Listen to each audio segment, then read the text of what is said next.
Two in the pink, one in the neggy. Should I start again? I'm gonna start again.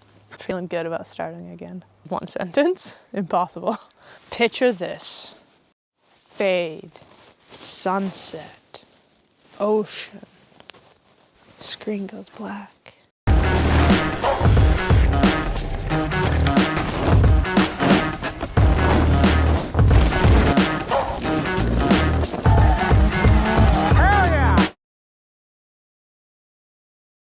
Welcome back, just Miranda today, and I'm gonna take you through my two Enduro bikes.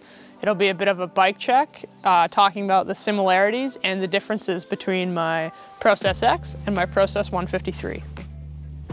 I've set my Process X up to be a bit burlier bike between the two, playing that up in the sense that I'm running the RockShox Zeb on the front, 170 mils of travel, but the stiffer chassis when compared to a Lyric. I run 2 tokens, 60 PSI, 1 click of high speed from fully open, 5 clicks of low speed from fully open, and anywhere from 7 to 8 clicks of rebound. I run the RockShox Super Deluxe Ultimate with a Megneg on the rear. It has a linear rebound and a medium compression tune. I have 1 band in the negative and 2 bands in the positive. Both of my bikes, I run the 1-up handlebar with a 30 mil rise, cut to 750 mils. Because of the longer reach on the Process X, I run a slightly shorter stem, and that's a 40 mil stem. Both of my bikes, I aim for about anywhere from a 42 to 43 inch bar height off the ground. I run the ODI Elite Pros.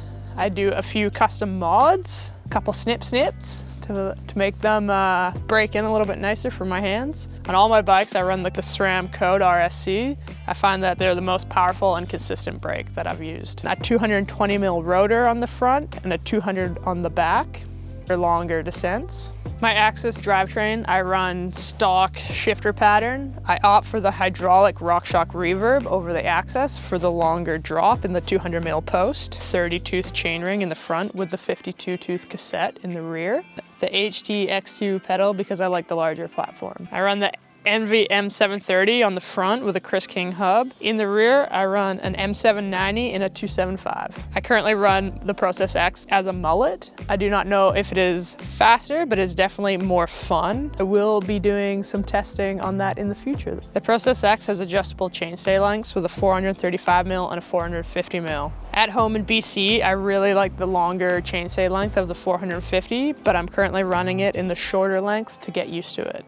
I find that it just the added stability, because our trails are a little bit wider and faster, I'm not hindered by that extra length. My Process 153 doesn't have the option of a mullet. It is a full 29er. I run 170 mil travel in the front and it's 153 in the rear. The RockShox Super Deluxe Ultimate with a Megneg. It has a bit more of a custom tune in it, 1 band in the negative and 2 in the positive. And the NV AM30s front and rear, and I find that they're just a little bit more compliant. Helps with some vibrations that I was finding the aluminum frame was giving. The 1-up handlebar, 750 mils, 30 mil rise, but because of the slightly shorter reach of the bike, I run a 50 mil stem. 53 has an efficient pedal platform, and I run a 32 tooth chainring in the front with the 52 tooth cassette in the rear. I run 200 mil rotors, front and rear. Eagle Axis drivetrain and Code brakes on both of my bikes. Unlike the Process X, the 153 does not have adjustable chainstay length. What originally appealed to me about the Process 153 was the slightly steeper head angle and the shorter reach number. A bit more of a nimble bike, able to accelerate more on terrain when gravity wasn't on your side. The Process X is really strong for that, but sometimes I found in Europe on the tighter, flatter tracks,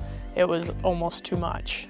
So it was just a quick comparison between my two Enduro bikes, the Process X and the 153. A lot of similarities, a few differences, and just more of an in-depth look at my two bikes. If you have any questions about my bike setup, comment below, and don't forget to like and subscribe.